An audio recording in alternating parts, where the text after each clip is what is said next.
neste projeto, a Karen Maguire, que vão conhecer mais tarde, e que também fará referência ao estudo que foi feito no âmbito do arranque desse instrumento de avaliação pela OCDE sobre o Museu de Lisboa, a sua tutela e os seus stakeholders.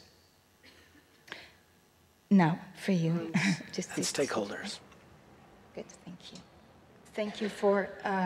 eu vou ler para ser mais...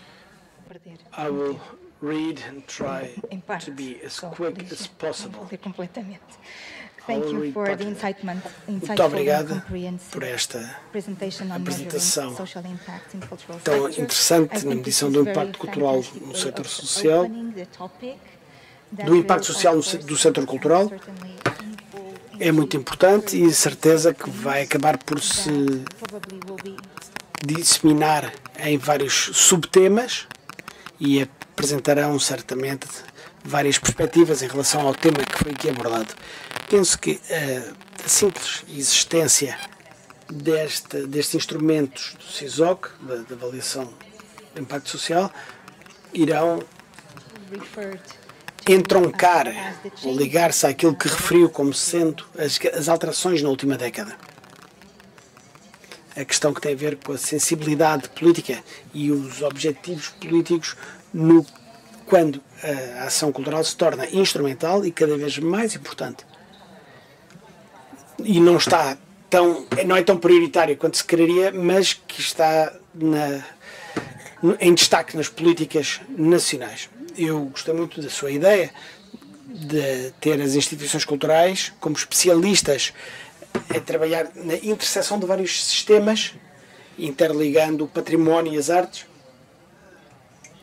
ligando as outras esferas, a económica e social. E acabou por dar exemplos: regeneração urbana, turismo, empreendedorismo, bem-estar, inovação cívica e por aí fora. Como se fosse um órgão, um corpo orgânico, sempre em constante movimento e alteração e que se consegue adaptar e interagir com várias camadas da nossa sociedade que, por vezes, não estão interligadas por si só. Ou seja, estamos aqui a fazer daqueles jogos de ligar os pontos. E eu achei muito inovadora a sua atitude ao reconhecer as dificuldades, não só em Itália, como noutros países, mas as dificuldades, dizia eu, em manter sistemas, instrumentos de avaliação que possam ser precisos e qualificados, regulares,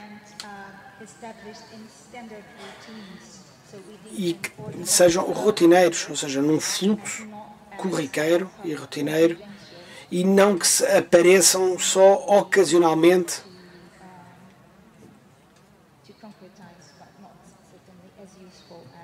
e que podem ser, nesses casos, mais fáceis de concretizar, mas nem por isso tão úteis. Eu não sei se terá alguma coisa a dizer, mas eu tenho uma pergunta a fazer-lhe. Não, eu posso intervir. Tudo aquilo que realçou são provavelmente os pontos principais da minha apresentação, sobretudo agora pegando aqui no último ponto. Para mim, na minha experiência, já fiz muita investigação sobre o impacto social e económico em Itália, trabalhei com teatros, museus, bibliotecas, e quando se está a falar de output, pode-se criar uma rotina normalizada que a instituição pode adotar para permitir detectar a mudança das coisas. Mas estamos a falar aqui de processos transformativos. E transformativo é preciso falar do resultado mais do outcome e não output. E os resultados são mais difíceis, porque é preciso tempo, é preciso ter metodologias adequadas. Normalmente é preciso ter outros aliados, universidades,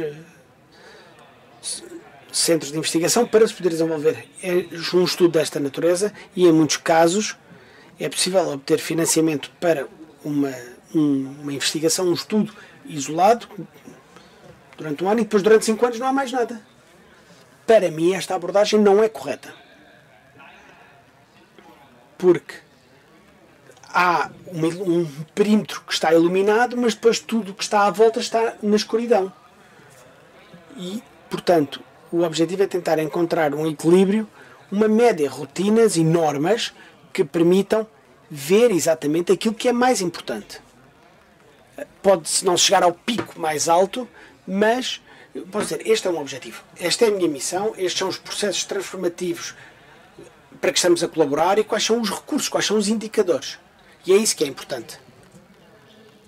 Sim, com uma abordagem low-key, mais discreta. Bom, e pegando agora nisso, no processo transformativo, para além da primeira fase da análise de impacto económico, que se concentra mais nos efeitos diretos, com expressões financeiras, baseadas em provas, acha que este tipo de impacto social são vistos de forma holística? Podem abarcar também estar relacionados, podem estar ligadas a organizações não culturais e os valores económicos de uma forma mais alargada. Os valores económicos, dizia eu, que vêm da análise de efeitos indiretos ou induzidos e não de efeitos diretos, e que podem vir também dos valores intrínsecos relacionados com a não utilização das instituições no setor cultural.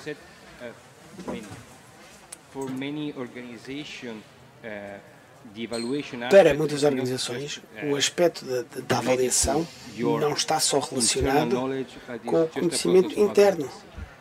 Tem a ver com a advocacia. É preciso demonstrar e defender a sua própria relevância. Nos anos 80, no século passado, disse que a cultura fazia parte da economia, contribuía para a economia. Portanto, todas as metodologias estavam ligadas à demonstração da relevância económica de cada uma. Isto é um paradoxo. Na Itália temos um festival para a promoção de livros, de literatura. E quando fui falar com os orientadores, pediram para avaliar o impacto em termos da hotelaria, gastos diretos. E eu perguntei, então, os efeitos em termos de literacia, de transformação? Porque é um festival de literatura e vocês estão concentrados na hotelaria. É claro que há efeitos secundários e indiretos, pode-se falar neles, é certo, mas o valor intrínseco é estar a fazer-se um festival de literatura para que as pessoas leiam. E é por isso também que nos anos 90 do século passado, no Reino Unido, o primeiro governo trabalhista tinha as três palavras-chave: educação, educação, educação. E aí quis demonstrar que mesmo as bibliotecas, arquivos e museus conseguiam produzir efeitos secundários em que a educação, mudanças cívicas e coesão social estavam no cerne de tudo. E aí estamos agora a transitar para uma ideia muito mais amadurecida de aspectos multidisciplinares, multidimensionais, porque nestas ideias agora temos que defender o facto da cultura estar numa encruzilhada de vários setores. Os políticos estão interessados em ver como projetar novos centros culturais. Em Itália fala-se de espaços híbridos, bibliotecas, arquivos, museus, centros culturais, concebidos em conjunto uns com os outros, porque esta ideia híbrida permite que esta capacidade ligue várias áreas, crie pontes entre vários setores e, portanto, a defesa aqui não tem a ver só com a área da cultura, envolve o Ministério da Educação, o Ministério da Regeneração Urbana, Transformação Pública, etc. Então, a abordagem multidimensional realçou no início e depois, mais adiante, na sua intervenção, a importância da participação, que é um ponto-chave, e concentrou-se numa participação mais alargada como sendo um dos elementos essenciais para haver efeitos positivos, quando ligados com práticas culturais, claro está. Para nós, profissionais do setor cultural, isso é uma coisa muito natural. Poderia explicar muito brevemente como é que este conceito de participação é relevante para a criação de riqueza cívica e a sua ligação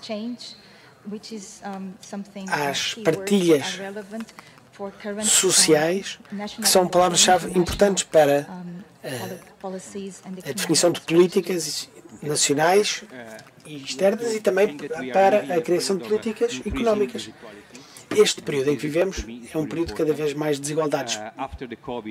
E isso é muito importante. Depois da Covid, em Itália e na Europa em geral, há situações em que as diferenças sociais, económicas e culturais e tecnológicas está tudo interligado.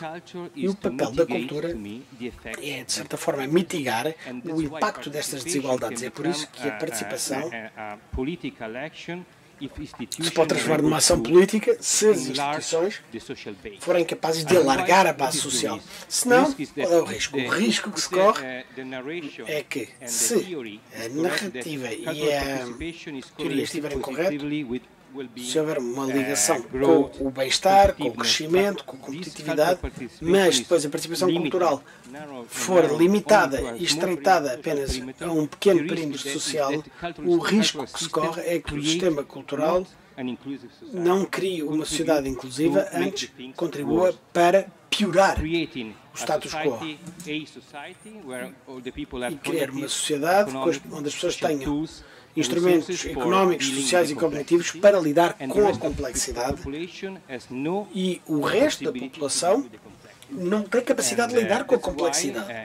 E é por isso, isto não é só retórica, isto é uma visão política de muitos países, passa por mitigar as diferenças, é uma das questões principais da política, também para a parte da participação. Muito obrigada. Eu penso que a mitigação das desigualdades é um bom ponto de chegada desta sessão. Muito obrigada, Alessandra Bolo. Já expliquei ao Alessandro o que é que quer dizer bolo em português. Ele agora já sabe. E pronto, muito obrigada.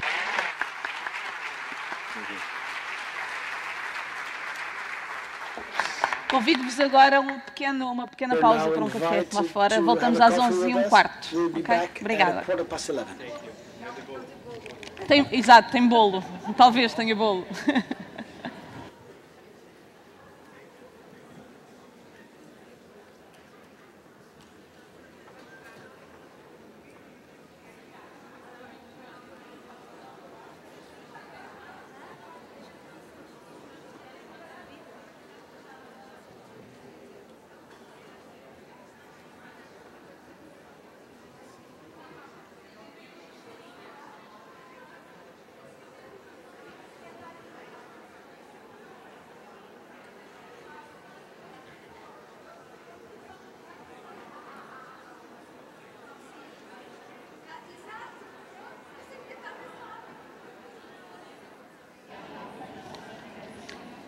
Olá novamente.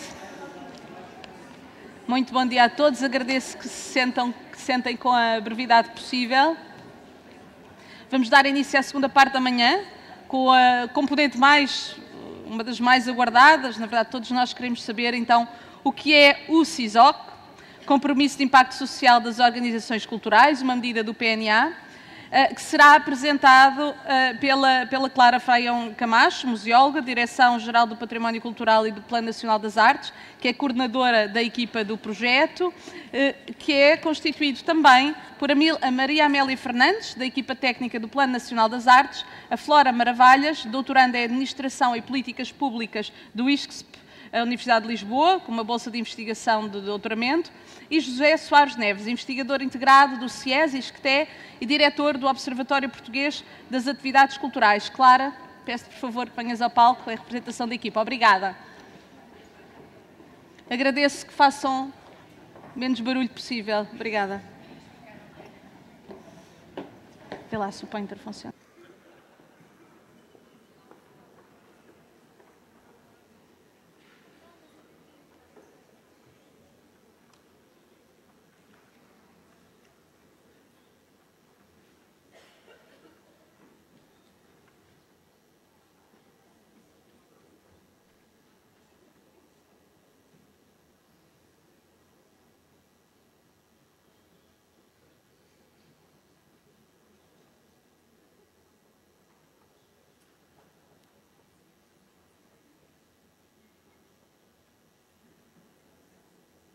Bom dia.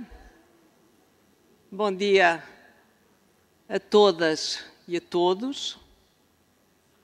É uma enorme alegria estar hoje aqui neste auditório do ISCTE, tão repleto de muitas caras conhecidas, de pessoas que vieram um pouco de todo o país e de organizações muito diversificadas para esta jornada de trabalho em torno do impacto social e, mais especificamente, nesta parte final da manhã, sobre o compromisso de impacto social das organizações culturais, que, como já foi referido na sessão de abertura pelo Comissário do PNA, pelo Paulo Pires do Val, é uma medida de política pública do Plano Nacional das Artes. E é exatamente nessa perspectiva que irei apresentar, permitindo-me um primeiro e muito sentido agradecimento à equipa que tive a felicidade de coordenar nestes últimos 2 anos, a minha colega Maria Amélia Fernandes,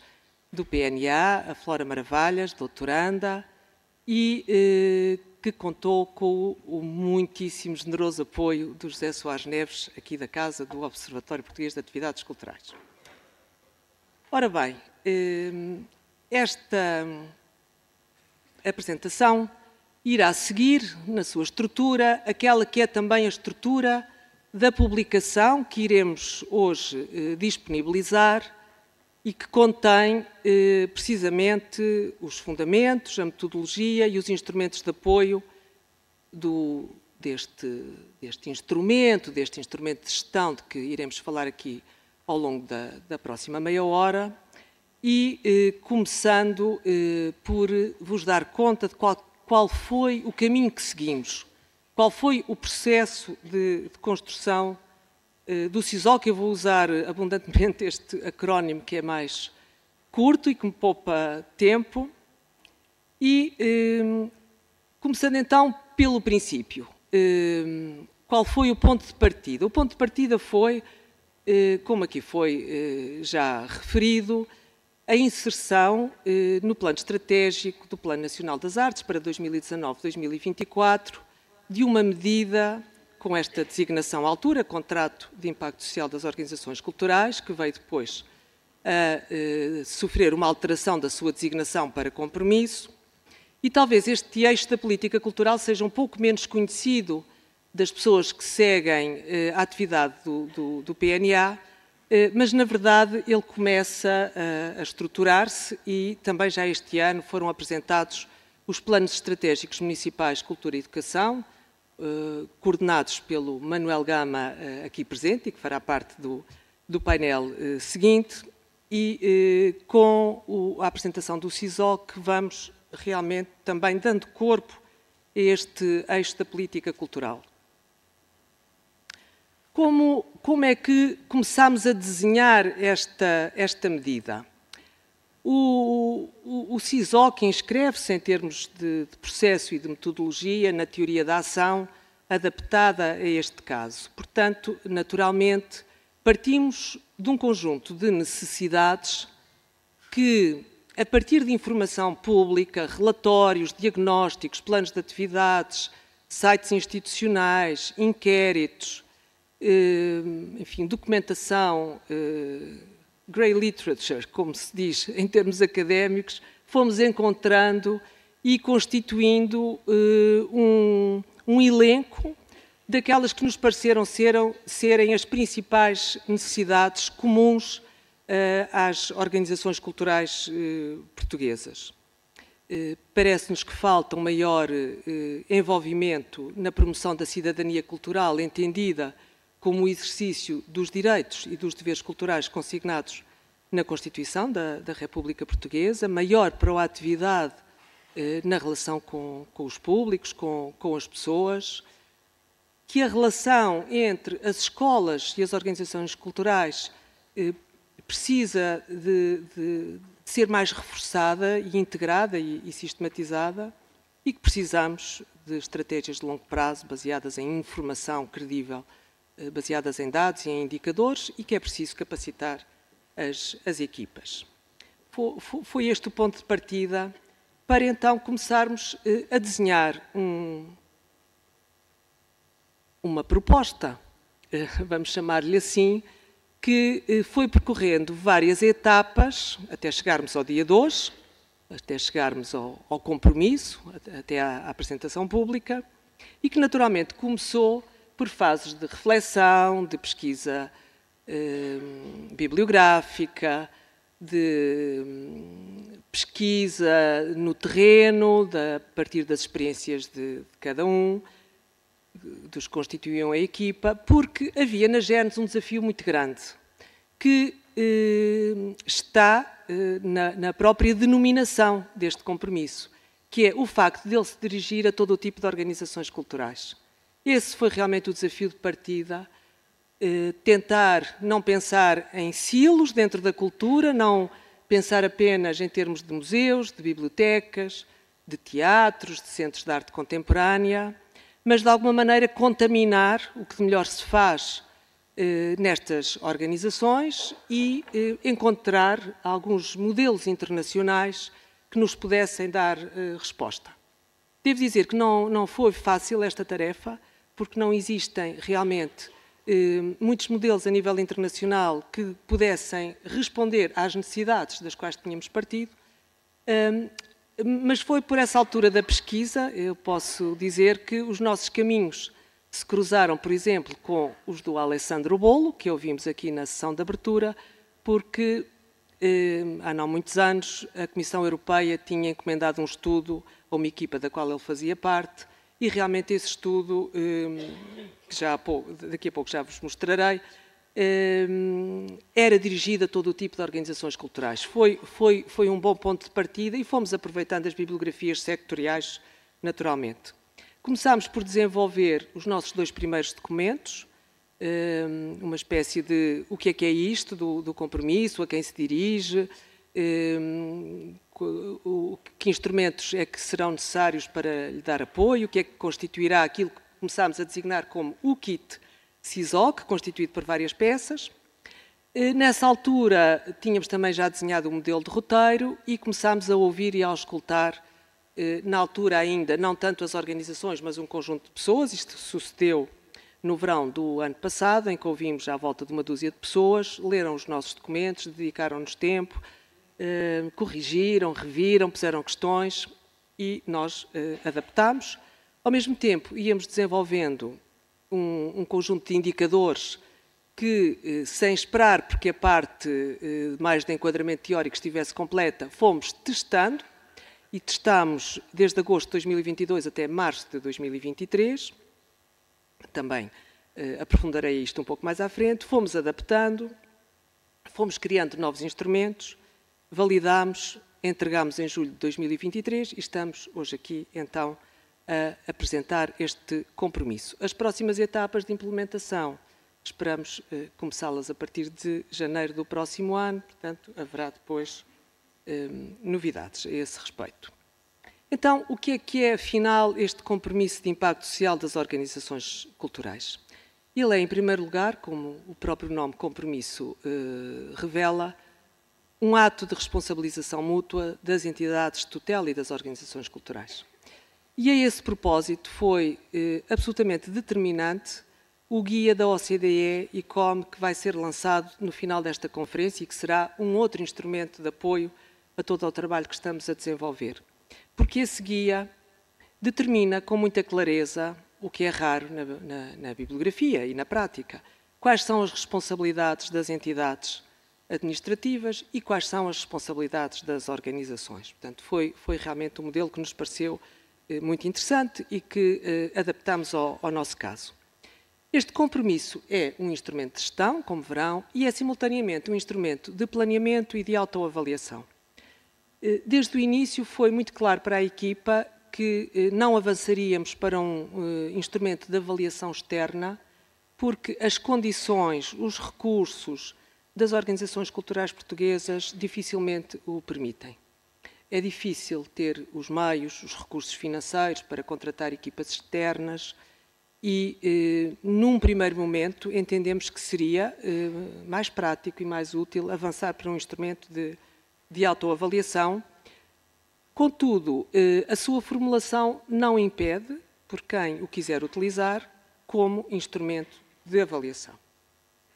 Mas, na sua base, na sua gênese, é um instrumento para as equipas monitorizarem, planearem, monitorizarem e avaliarem o seu trabalho. Para quem e com quem? Com todos, de alguma maneira.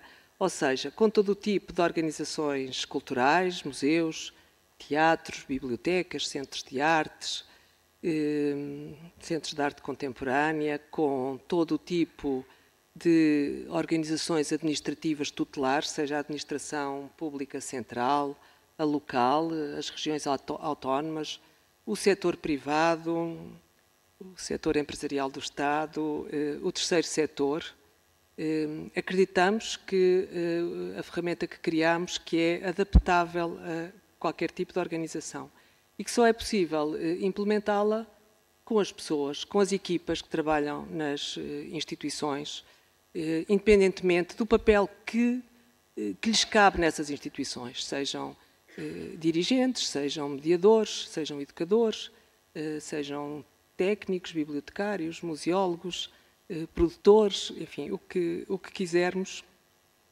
Pensamos que é com todos e, de alguma maneira, o slide que está a ser projetado é uma espécie de perspectiva futura, ele é prospectivo, ou seja, quando estiver implementado, haverá possibilidades de trabalho em rede entre estas instituições. É uma possibilidade futura que deixamos no ar. Então, os estudos e as influências foram muitas, foram determinantes. Neste período em que preparávamos o CISOC, tínhamos já como referente a Carta do Porto Santo, que constitui uma das peças fundamentais do Plano Nacional das Artes, não só em termos nacionais como europeus.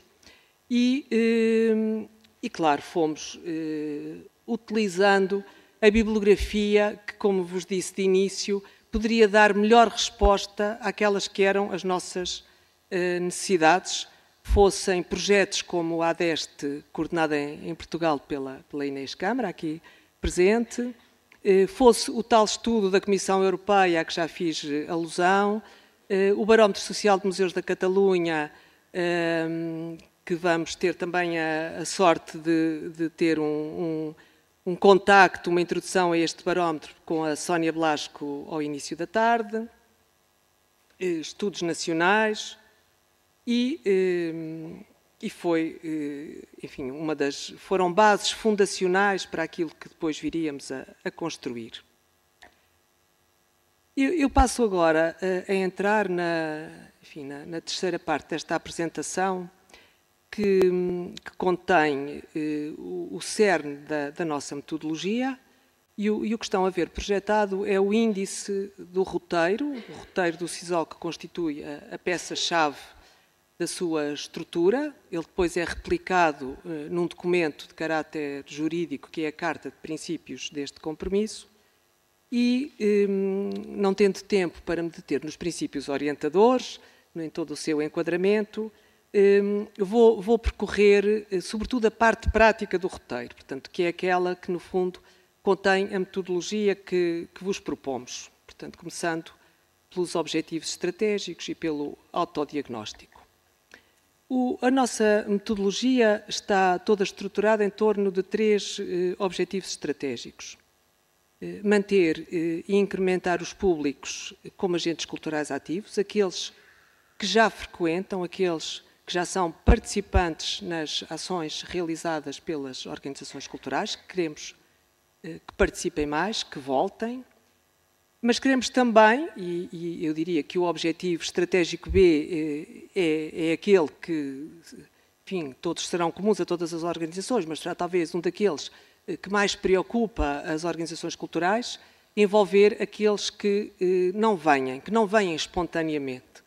E esse, como sabemos, é um trabalho de fôlego, é um trabalho de longo prazo e certamente queremos diversificar os nossos públicos e envolver aqueles que, por razões sejam de origem socioeconómica ou simplesmente por falta de interesse, não participam. E, finalmente, o objetivo C, reforçar a responsabilidade educativa e fortalecer as relações entre as escolas e as organizações culturais. Ao mesmo tempo, está a ser projetada aquela que é a definição de públicos que abraçamos neste compromisso e que é importante que seja entendida para não criar aqui falsas dicotomias que não foram de todo o caminho que seguimos. Portanto, os públicos são agentes culturais ativos, nesta nossa perspectiva, e esta palavra pode revestir termos muito variados, como frequentadores, utilizadores, espectadores, visitantes, participante, que será depois o termo que nós iremos utilizar recorrentemente quando estivermos a falar de dados e de indicadores. E o primeiro passo da metodologia proposta, e que, digamos, é algo que já acontece informalmente na maioria das nossas organizações, é precisamente começar pelo autodiagnóstico. Para fazer este autodiagnóstico, nós propomos neste modelo de roteiro um conjunto de perguntas, e essas perguntas correspondem a cada um dos objetivos estratégicos. Portanto, não havendo aqui tempo de mostrar todo esse quadro de perguntas, escolhi apenas algumas do objetivo de diversificação e envolvimento de novos públicos, começando por a própria organização perceber qual é a informação que existe sobre a comunidade em que a organização se insere, quais são as práticas culturais dessa comunidade, o que é que já foi realizado no passado para envolver grupos e pessoas que não são frequentadores habituais e foram bem-sucedidas, não foram, o que é que podemos aprender com os erros e com os falhanços e, sobretudo, a pergunta de que, muito prática, muito objetiva, que públicos se pretende envolver no âmbito do presente compromisso. Então, a matriz desta metodologia, partindo do levantamento das necessidades, chegámos a 3 objetivos estratégicos, os quais se desdobram em 8 objetivos operacionais, que já mostrarei, e 24 impactos. A avaliação é quantitativa e qualitativa e dos impactos emanaram 110 indicadores. É um cardápio, portanto, isto é um menu que fica à disposição de quem o queira utilizar e a nossa sugestão é que cada organização selecione, escolha um número que pode ser de 18 a 24 ou que pode ser menor, consoante a escala, a dimensão, os propósitos, os objetivos, as necessidades que foram elencadas. Como vos disse, os 3 objetivos estratégicos desdobram-se em 8 objetivos operacionais.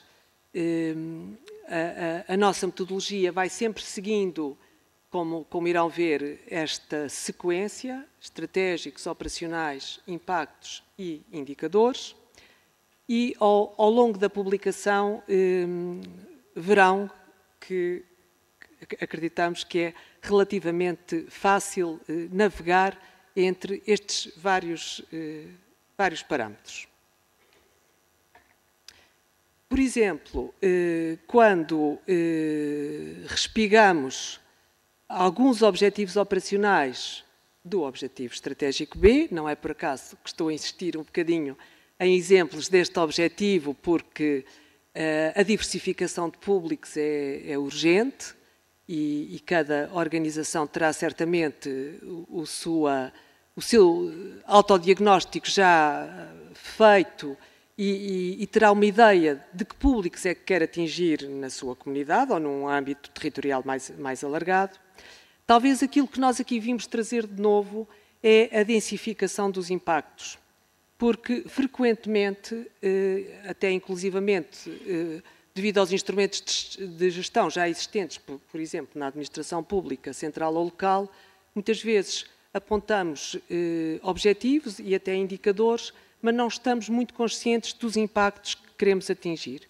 E nós, enfim, de alguma maneira damos uma ajuda com este guião, mais oportunidades de acesso, seja mais participantes online, queremos ampliar a rede de colaborações a nível local e por aí fora. Chegamos então aos indicadores.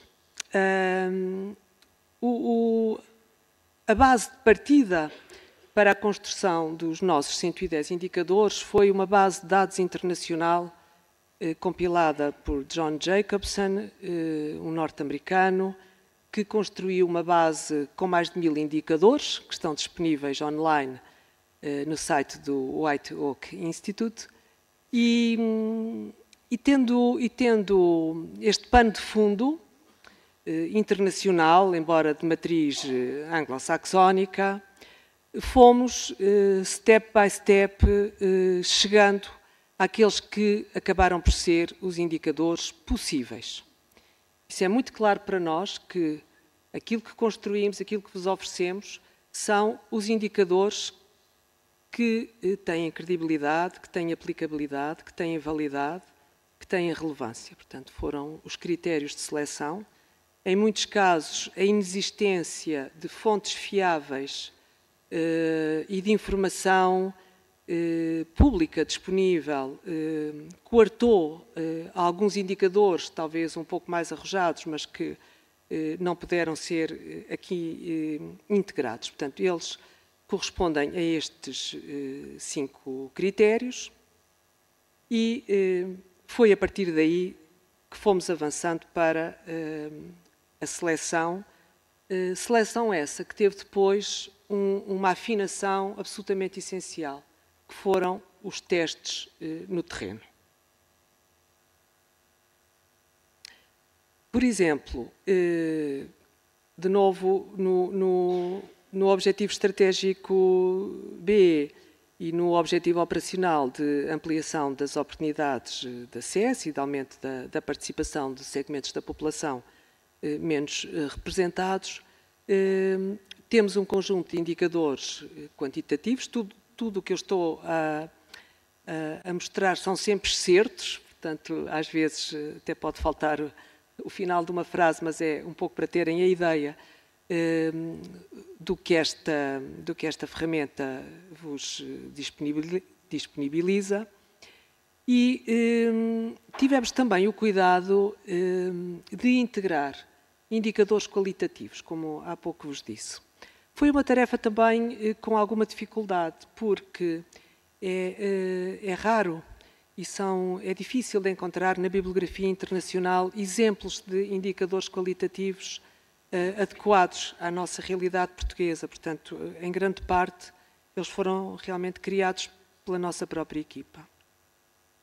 São outros exemplos de indicadores dentro do Objetivo Estratégico B e, claro, do C, reforçar a responsabilidade educativa, começando por aqueles que são os mais básicos de variação anual de escolas, de turmas, de alunos, de professores, aqueles que geralmente são recolhidos nas instituições e juntando também alguns indicadores qualitativos. Portanto, isto é, mais uma vez, apenas uma parte de um conjunto bastante mais extenso. Entramos agora na quarta parte desta apresentação, os instrumentos de apoio. À medida que o nosso trabalho ia prosseguindo e que, digamos que se ia revestindo de alguma complexidade, notámos que era absolutamente essencial disponibilizar instrumentos de apoio que ajudassem a implementar esta metodologia. Então, criámos um guia de operacionalização. Aquilo que estão a ver projetado é o fluxograma com as várias etapas desse guia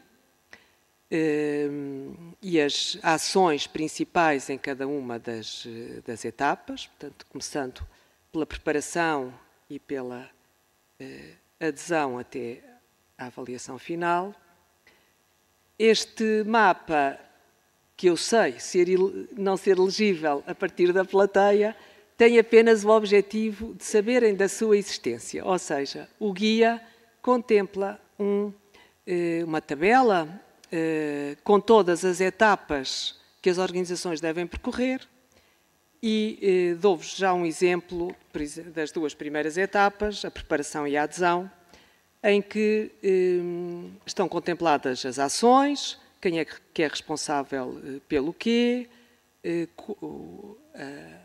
a dimensão temporal, quando, algumas observações, que instrumentos de apoio é que encontram no próprio site do CISOC e tudo começa naturalmente pela leitura e por uma aproximação a esta publicação, que pode ser acedida por capítulos ou na íntegra no site, e depois pela adesão através de um protocolo e de uma carta de compromisso. Portanto, este guia, creio que irá guiar efetivamente quem aderir a este compromisso e é uma espécie de bússola que se pode ir pegando e orientando para não se perder o norte. Um outro instrumento de apoio que sentimos também rapidamente necessidade é o caderno de fichas de apoio aos indicadores. Os indicadores não são complexos, os indicadores que escolhemos são até, de alguma maneira, básicos. São indicadores simples, variações, percentagens, isto no caso médias, no caso dos indicadores quantitativos, mas por cada indicador sentimos necessidade de criar uma ficha e quem escolher determinado indicador poderá depois ir diretamente à ficha respectiva neste caderno. Essa ficha segue um conjunto de parâmetros que são sempre iguais no caso dos indicadores quantitativos e também sempre idênticos no caso dos indicadores qualitativos. Damos explicações muito básicas, por exemplo, sobre o método de cálculo, mesmo quando ele é completamente evidente, mas, enfim, de alguma maneira tivemos o cuidado de tentar incluir todos, até porque na ronda que fizemos pelas organizações culturais onde foi testado este instrumento, naturalmente encontramos uma assinalável iliteracia estatística, mas também encontramos muita informação já recolhida, muitos dados, por vezes não tratados. Outro exemplo de uma ficha do caderno de fichas de apoio aos indicadores. Neste caso, um indicador qualitativo a que damos muita importância, o plano de desenvolvimento e envolvimento de públicos, que gostaríamos também de ver implementado nas organizações culturais portuguesas e a que gostaríamos também de dar futuramente algum apoio. E agora, outros exemplos de fichas do Objetivo Estratégico C, do reforço da responsabilidade educativa. Ora bem, quando estávamos com o nosso caderno de fichas praticamente terminado, engendrámos mais um instrumento de apoio que derivou precisamente deste périplo no terreno. Uma aplicação informática de apuramento dos indicadores, que na prática é uma tabela de Excel em que estão previamente inseridos todos os indicadores e as respectivas fórmulas, no caso dos indicadores quantitativos, mas também contempla os qualitativos.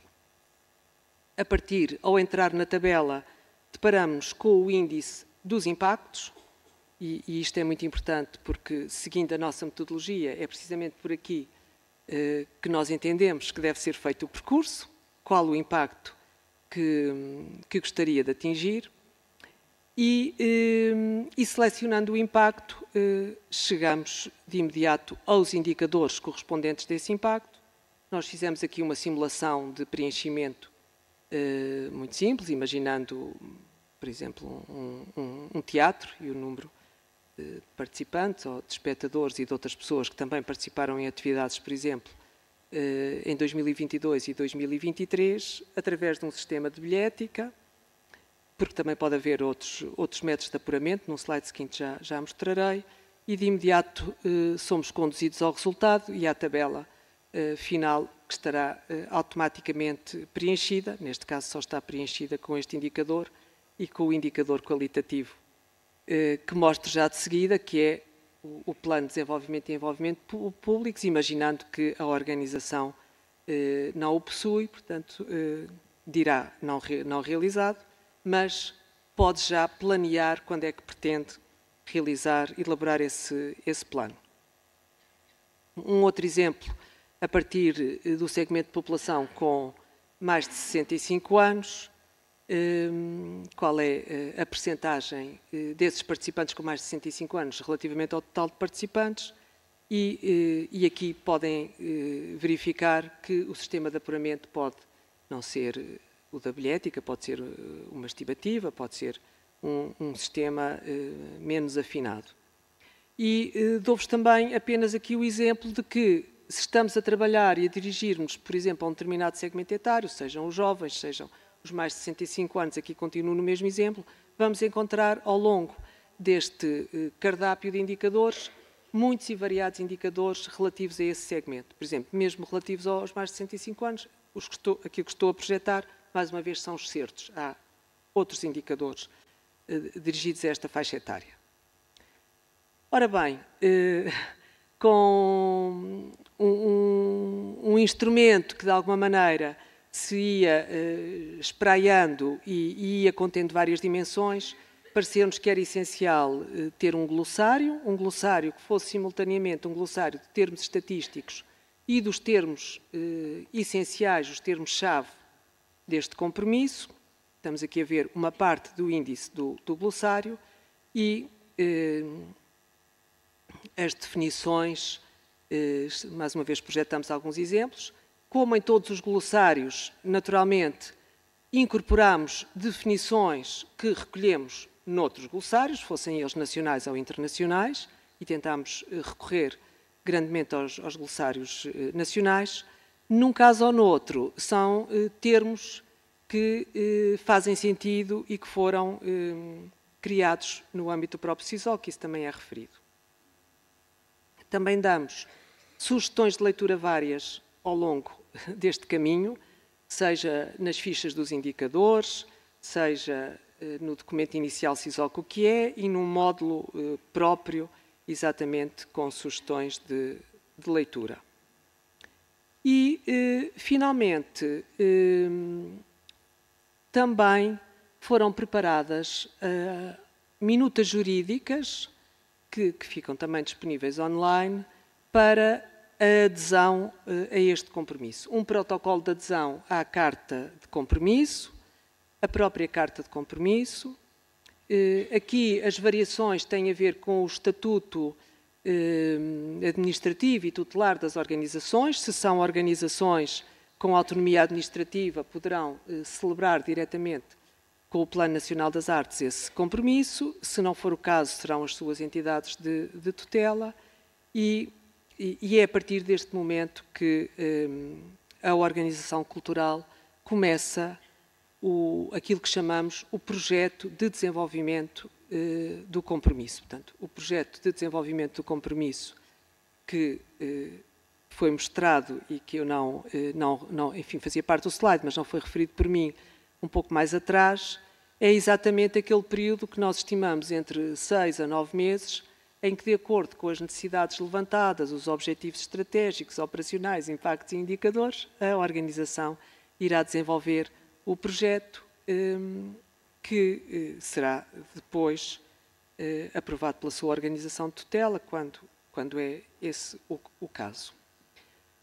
Finalmente, como em todas as situações em que se apresenta algo de novo, surgem muitas perguntas, e eu acredito que neste momento e nesta sala também haja muitas dúvidas e perguntas. Nós tentamos também ajudar com esse módulo das perguntas frequentes e enfim, as que estão aqui selecionadas dão já conta, por exemplo, do que é das obrigações do Plano Nacional das Artes, quando celebra este compromisso inicial, o que é que nós podemos dar, além do que fica hoje online, consultoria, apoio, capacitação. Adiantei-me, e antes que surgisse a pergunta se havia um pacote financeiro associado a este kit, pois não, da parte do Plano Nacional das Artes não há, mas há todos estes apoios que acabo de vos referir, e poderá certamente haver apoios financeiros por parte ou das próprias entidades envolvidas, ou de stakeholders, ou de outras organizações que tenham interesse no desenvolvimento deste tipo de instrumentos. Porque estes instrumentos, como o Alessandro referiu na sua conferência inaugural, vêm ajudar a demonstrar e a frisar a relevância das organizações. E isso é muito importante. Então, agora mesmo, já quase a terminar, também temos hoje o gosto de apresentar o site onde fica esta informação disponível. Aquilo que estão a ver é o menu de abertura do site, que ficará disponível, creio que pela hora de almoço, é a expectativa, pelo menos, que tenho neste momento. Os menus, é um site muito simples, e com os menus base de apresentação, com o mais relevante, creio eu, que é no kit SISOC a possibilidade de descarregar ou a publicação total ou os seus capítulos, que correspondem aos vários módulos que fui aqui apresentando. E, enfim, e de alguma maneira, com esta etapa, do nosso lado, cumprimos aquilo a que nos tínhamos comprometido. Antes de terminar, tenho de expressar o meu agradecimento a muitas pessoas e a muitas organizações. Em primeiro lugar, aos comissários do Plano Nacional das Artes, que confiaram a esta equipa este desafio, que tenho a impressão que não estava, enfim, tão perspectivado de início, que teria a complexidade que acabou por ter. Agradeço imenso a confiança que foi depositada nesta equipa, aos colegas da DGPC que ajudaram nas minutas jurídicas, o Filipe Serra e o Artur Tomé, ao Jorge Santos do OPAC, a todas as pessoas que na primeira fase, não vou ter tempo de ler todos os nomes, mas que na primeira fase leram os documentos, reviram, à equipa do Plano Nacional das Artes, os meus colegas professores que reviram vezes e vezes o módulo C da responsabilidade educativa, um enorme obrigada. E, finalmente, um obrigada, se é possível, ainda maior, às 34 organizações culturais que nos receberam, que às vezes em mais do que uma visita, em mais do que uma reunião, cederam muito do seu tempo, geralmente era uma manhã ou uma tarde de trabalho, de roda destes indicadores, fazendo comentários, dando sugestões, mostrando a incoerência de alguns dos que apresentavam e abrindo as portas das suas casas para que nós compreendêssemos melhor o seu funcionamento. Tentámos diversificar muito as tipologias, as filiações administrativas, a localização geográfica.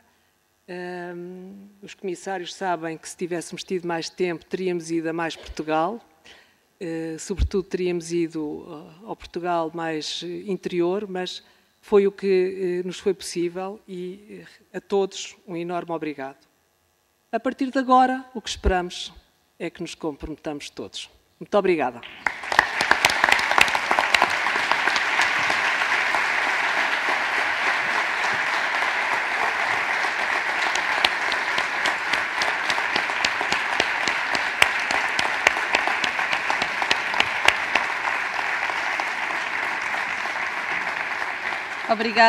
Obrigada, Clara, pela apresentação e detalhe do CISOC.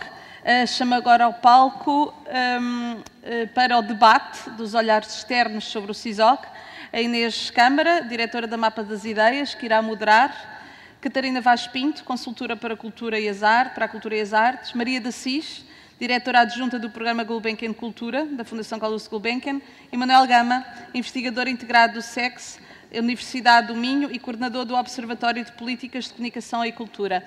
A seguir a esta breve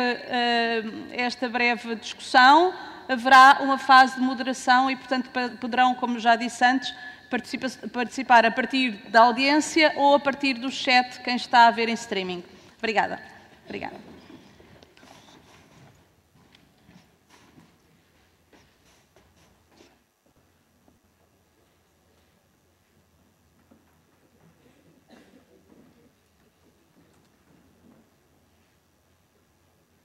Olá, bom dia. Vamos passar à fase dos olhares externos. Vai ser um bocadinho mais curto do que nós tínhamos previsto. E a ideia é fazer uma pequena conversa, porque o objetivo principal é que nós terminemos a nossa conversa mais íntima, que neste momento passou de ser uma espécie de debate para ser aquele momento de conversa quando estamos a passear o cão e encontramos amigos na rua. Para começarmos ao 12h30 a abrir a discussão para o resto da sala, porque eu tenho certeza absoluta que temos aqui um manancial de contribuições para discutir. E o que nós falámos, acho que já tivemos uma manhã muito rica, acho que foi ao encontro de muitas das conversas que nós próprios também já tivemos.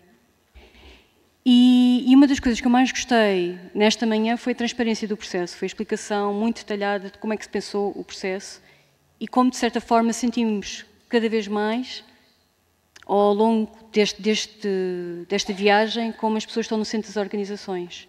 E eu passava já a palavra aqui à Maria, para falar um bocadinho sobre isto. Porquê que isto é tão importante? Porquê que este instrumento é tão importante neste momento? E convido os meus cúmplices a interromperem e a interpelarem quando quiserem também. Mas, Maria, porquê agora? Esta ideia, o Alessandro falava na evolving role das organizações culturais, não é? Nos desafios.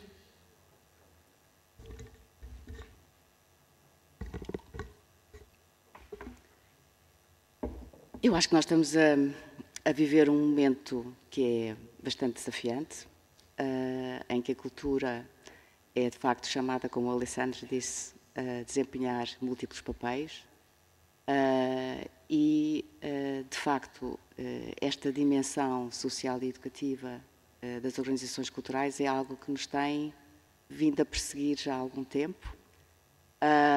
Tem sido, devo dizer, acho, muito protagonizada por aquilo que são as equipas de mediação das organizações culturais, ou por aquilo que são, dentro dos teatros, também equipas de mediação que fazem muito trabalho com a comunidade. E isto é muito importante no sentido de sistematizar, no fim de contas, uma série de ideias. Eu acho que uma das coisas absolutamente fundamentais deste programa, que a Clara não teve oportunidade, mas que eu recomendo que seja lido com muita atenção, que é precisamente um conjunto, quer dizer, uma visão para este momento com um conjunto de princípios orientadores que são bastante claros, muito fundamentados em documentos de referência a nível internacional e em todos os planos de desenvolvimento nas diferentes áreas em Portugal e que nos dão, no fim de contas, quase que um programa, não é? Um programa que, se quisermos, e daí a importância do compromisso, podemos desenvolver. E como está feito de uma forma bastante clara e estruturada, para quem começa a pensar sobre estas questões mais a sério e que quer passar à ação, tem aí uma espécie de um referencial super útil para conseguir avançar. É uma pontuação linda.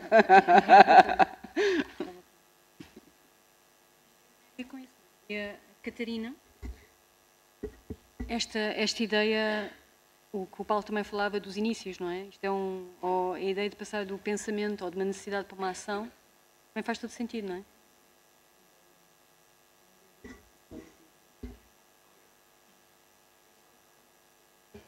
Bom dia. Eu queria começar realmente por felicitar os autores deste documento e também o PNA por este esforço que já foi aqui também salientado, no fundo, de começar por algum lado. E na verdade, eu que já tive responsabilidades políticas, quer ao nível do governo, quer mais recentemente na Câmara, sempre foi uma preocupação muito grande que também tive, mas nunca conseguimos, enfim, tudo isto demora um tempo e também trabalhar, há de facto um déficit enorme no nosso país de haver este tipo de documentos estruturados sobre como intervir, como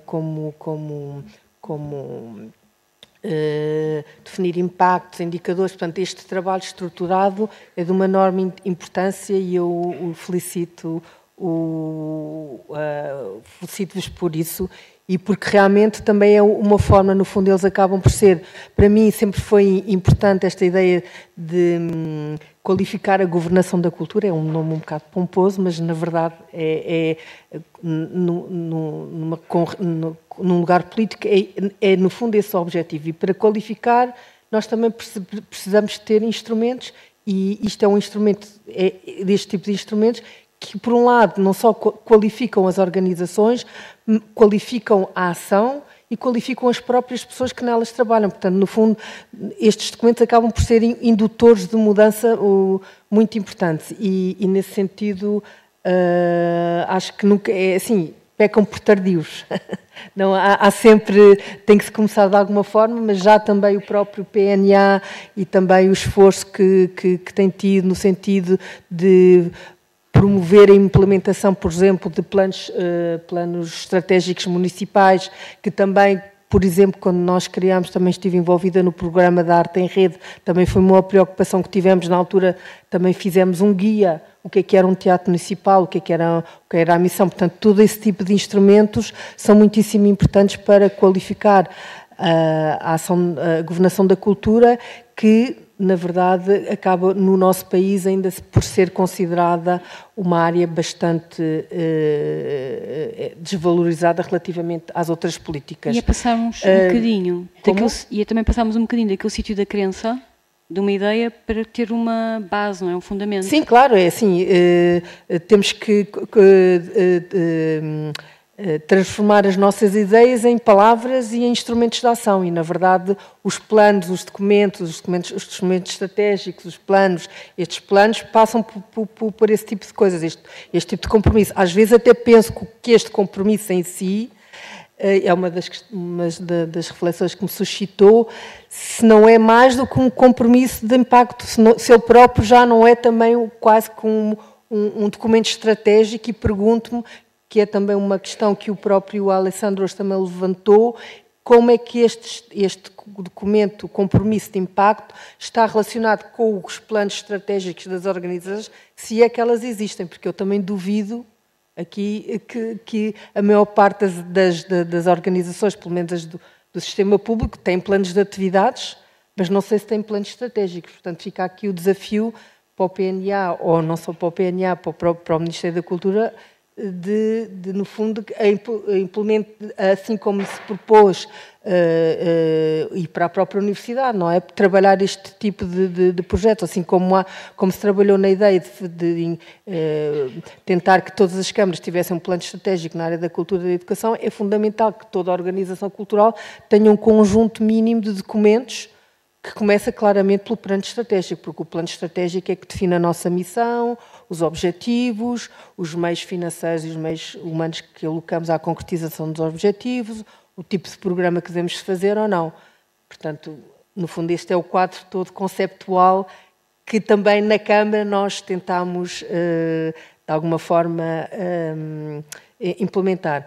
A outra coisa que eu queria dizer, que é também o que eu acho muito importante também neste documento, é esta deslocação do foco das organizações para as pessoas, porque isso, na verdade, corresponde a uma evolução das organizações culturais, que o próprio Alexandre também frisou, no fundo, que na área da cultura, eu até acho que foram as bibliotecas que começaram esse processo, já há muitos anos, as bibliotecas internacionais, nós também tentámos, de alguma forma, colocarmos no mesmo patamar, ou seja, há um lema que é as pessoas fazem as bibliotecas, isso é um lema que as bibliotecas internacionais já têm há imenso tempo e que nós adotámos para as bibliotecas de Lisboa, mas na verdade tem a ver com esta evolução das organizações e do lugar da cultura nas sociedades, que é, no fundo, as políticas culturais estarem ao serviço das pessoas enfim, e as pessoas serem o centro, a ideia da democracia cultural, a ideia da participação, a ideia de como a cultura afeta e está presente na vida de cada um, nas suas várias dimensões, de como a cultura é multidimensional, como passamos deste paradigma vertical para um paradigma horizontal, que é o tempo em que estamos, que é um tempo que é bastante longo, porque já estamos nele há alguns anos, há algum tempo, e ainda não inventámos o outro modelo, que é esse em que as organizações, todas elas são muito mais participativas, e partilhadas e colaborativas, e que é o modelo que o próprio paradigma digital, que é o paradigma de governação do presente, no fundo, promove e induz. E há esta lógica também de serem organizações que estão em constante aprendizagem, não é? Portanto, é um bocadinho o que está pressuposto no CISO com esta ideia das pessoas no centro das organizações, que nós estamos a utilizar a avaliação, que às vezes até pode ser um bocadinho coxa, que podia ser melhorada, mas que é um instrumento de aprendizagem interna, de evolução, claro, e para correr riscos. Sim, portanto, faz parte disso, no fundo, quando este documento acaba por promover esse constante processo de aprendizagem permanente, que é o paradigma do nosso tempo. Eu só queria também dizer só mais uma coisa, em relação a este documento, que eu a certa altura achei que, precisamente porque pressupõe e propõe essa ideia da aprendizagem ao longo da vida, do ponto de vista das organizações culturais, esse papel passa não apenas pela relação com a escola. E então eu acho que o documento está muito centrado na relação com a escola e não está tão aberto também ao nível dos indicadores, se calhar, e dos objetivos na relação com a sociedade em geral. Mas eu percebo, porque ele foi criado no quadro do PNA, mas se nós formos ver da perspectiva das organizações culturais, a sua ação educativa ultrapassa muito a dimensão da escola, não é? Sim. Manel, há esta ligação da estratégia aos indicadores? Bem, puxa. Parabéns. Puxa. Ok. Parabéns. Eu já tenho acompanhado o trabalho e o trabalho vem tarde. Vem muito tarde. E nós tivemos o privilégio de já conhecer o documento na íntegra, já conversamos sobre ele, já analisamos, já temos alguns aspectos como este que foi lançado agora, esta relação com a educação. Mas é um belíssimo ponto de partida para a definição de estratégias e para trabalharmos. Eu estava a falar há bocado que, no âmbito do desenvolvimento dos planos estratégicos municipais de cultura e educação, este problema também é lançado, a questão de nós defendemos que os planos estratégicos municipais de cultura e educação são documentos estratégicos de cultura, de política cultural, que promovem uma articulação com a dimensão da educação, mas que não nos podemos esquecer das outras dimensões todas. E, portanto, estes indicadores e os indicadores que, a partir de janeiro, nós também vamos colocar em cima da mesa, permitem esta relação não só com a educação, mas com outras áreas da ação governativa, que é muito importante. O que eu acho importante também percebermos, e respondendo aqui a uma pergunta, que é, será que as organizações culturais têm planos estratégicos? Estudos que nós desenvolvemos e que o APACA também desenvolveu, revelam que a generalidade dos municípios portugueses não têm planos estratégicos. Se a generalidade dos municípios portugueses não têm planos estratégicos para a cultura, a generalidade das organizações eventualmente também não o tem. Portanto, é muito importante percebermos porque é que não o têm e porque é que se continua a pedir que haja políticas culturais consistentes, transversais, se transversalmente há uma dificuldade grande em desenvolver pensamento a médio prazo, quer seja nas autarquias, quer seja nas organizações públicas.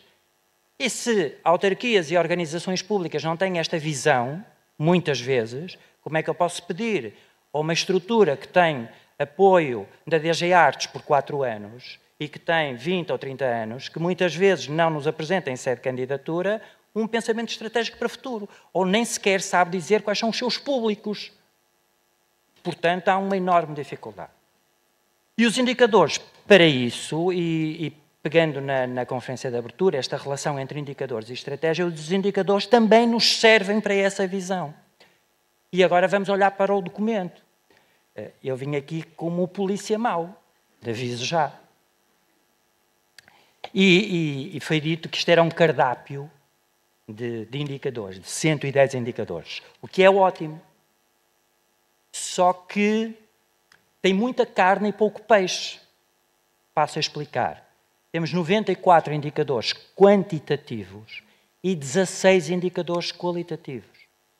Eu percebo a dificuldade, muitas vezes, da definição de indicadores qualitativos. E vamos ao glossário e a vossa definição de meta e resultado revela-nos isso. Mas temos também ser nós, que trabalhamos no setor cultural, a criar outro tipo de indicadores que nos permitam, efetivamente, reivindicar os impactos sociais do trabalho. Portanto, eu acho que aqui a primeira reflexão que eu faço, eu não sei se a pergunta foi esta, mas eu tinha que dizer isto porque já estou a ver que só temos 8 minutos. Eu sei. Eu acho que é muito importante olharmos para a questão dos indicadores e quando nós formos aplicar este instrumento e quando a partir de janeiro nós começarmos a apropriar-nos do vosso documento para os planos estratégicos, a nossa preocupação quando estamos a trabalhar com municípios para a definição de planos estratégicos municipais de cultura e educação, nós apresentamos uma bateria, é feita uma bateria de indicadores muitíssimo grande, este é o de Guimarães, por exemplo, e a bateria de indicadores E a nossa enorme preocupação nos processos de discussão, porque ele não é feito por nós, é feito pela sociedade civil, a questão da participação também é muito importante, é envolver a... Estou impressionada com a minha autoridade. Não, mas tem a ver com isso e tem a ver também, eu acho que uma das coisas que o CISOC também nos mostra é que nós podemos criar, todos nós aqui na sala, esta ideia de, um bocadinho como foi dito no início, isto é um instrumento de gestão, mas que vai depender não só da vontade institucional, como da vontade pessoal, de cada técnico que está no terreno, de cada dirigente que assume fazer disto estratégia. E que, se houver transparência nos processos, nós podemos construir os indicadores, porque da mesma forma que eles demonstraram que há um processo para construir este percurso, se nós fizermos uma documentação, assumimos que aquele indicador é qualitativo e tem limitações. E que crio instrumentos que me permitam aferir.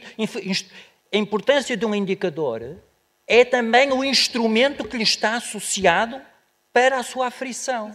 Portanto, eu posso criar um indicador qualitativo que seja complexo, mas eu tenho que criar um instrumento muito robusto que me permita, por exemplo, e esta eu tenho que dizer, que me permita avaliar a participação cidadã, não só associada às questões de voluntariado, mas a questão da participação cidadã de forma mais abrangente.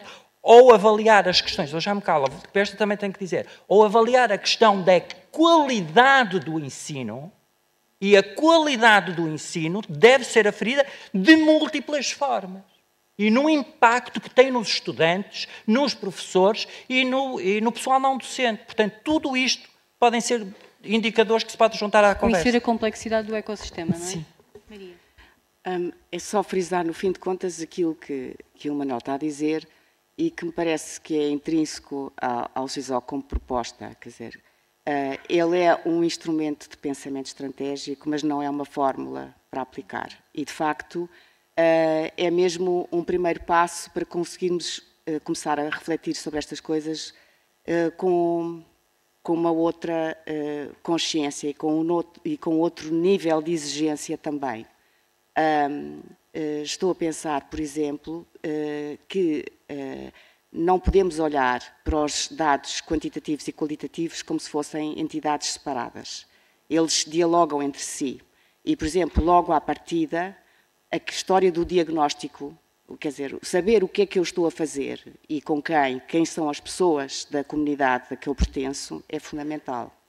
E, portanto, isto é, por exemplo, é um dos passos que eu acredito que valerá a pena desenvolver no processo que é a construção e o desenvolvimento do CISOC. Porque, efetivamente, por um lado, é preciso ter a consciência onde é que vamos buscar essa informação, se essa informação está mais ou menos automatizada para não ser tudo um bocadinho estimativa e para não serem visões empíricas, e há depois todo um quadro de detalhes que podem não ser possíveis, não é? Ou seja, eu vou querer, um dos indicadores é medir os jovens, a quantidade de jovens, a variação por exemplo. Se eu não tenho na minha bilhética uma possibilidade de fazer distinção entre, seja através de descontos, seja através de outros sistemas, para identificar quem é esse público jovem ou quem é esse público sénior, ou então categorias profissionais, que ainda é uma coisa mais complicada de fazer, então eu não vou ter à partida a informação de base de que necessito para começar a pensar. Pois não é só isso, em relação à dimensão qualitativa dos dados quantitativos, é muito importante, por exemplo, nós, efetivamente, através dos números, percebermos, não é só um crescimento linear e geral das pessoas, independentemente das atividades. Eu posso estar a organizar uma série de atividades que nem sequer estão a ter procura nenhuma e outras que estão a ter uma procura imensa. E eu preciso de desagregar os dados e perceber quais são aquelas que efetivamente estão a fazer a diferença. Por outro lado ainda, há um aspecto que se falou muito aqui, o Alessandro também falou nisso, que é a questão do potencial transformador, porque é nisso que estamos a falar, não é? As pessoas são transformadas por relações de continuidade e aprofundamento. Não é porque eu tenho sempre mais entidades com quem colaboro, ou que tenho cada vez mais escolas, que vou fazer um bom trabalho no que diz respeito àquilo que eu estou a fazer impacta efetivamente na vida das pessoas, não é? E, portanto, projetos de continuidade, sejam com a comunidade, seja com as escolas, seja com organizações ligadas à saúde, são muito importantes, mas é preciso envolver aí um outro tipo de indicadores, não é? No fim de contas, para contabilizar ou para medir algo que é muito difícil e que por isso sempre fica fora da equação, que é a intensidade, não é? A intensidade e o aprofundamento das relações. E ainda havia mais uma coisa que eu queria dizer, que é a questão, que também foi, o Manel também referiu, que é a questão da importância dos 360 graus. Eu não posso fazer as avaliações todas a partir da instituição. Eu tenho que tomar em consideração aquilo que diferentes pessoas e entidades que são chave nesses programas que estou a desenvolver, que abrem a perspectiva e a leitura sobre aquilo que estamos a fazer. E, portanto, esse lado implica instrumentos de recolha de informação mais sofisticados, que, por sua vez, precisam de equipas mais numerosas ou de colaborações com a academia, por exemplo, e que depois sofrem desta questão de serem luzes que acontecem pontualmente, como falava o Alessandro também de manhã, que acontecem em determinados momentos e que nós depois não conseguimos estabelecer a continuidade. Eu acho que o nosso grande desafio neste momento é porque existem tantos focos desses em projetos que têm muitas semelhanças, nós podemos começar a relacionar e a estudar avaliações diferentes de projetos que têm as mesmas características, para nós termos de estar sempre a voltar ao princípio e a tentar fundamentar e evidenciar coisas que nós já sabemos. Porque, e começar a partir daí a construir caminho e a passar para as políticas públicas de uma forma mais consistente, porque estamos sempre a voltar aos diagnósticos, aos diagnósticos que são fundamentais, mas que depois não nos permitem avançar. Eu agora ia pedir à equipa para subir ao palco, e enquanto a equipa sobe, eu ia falar também sobre isso, porque também tem a ver com um fator importante, e iria colocar, talvez à Catarina, porque falámos sobre isso também, e a citação que o Alessandro escolheu do Charles Landry, sobre a questão do... Tinha aquele fator importante também do tempo, não é? E eu sei que isso também foi uma questão importante no vosso trabalho, neste território da Câmara de Lisboa, que foi mais longo, que é o tempo para as instituições também viverem estes planos, para tomarem decisões e a avaliação. Muito bem-vindas, minhas senhoras e meu senhor.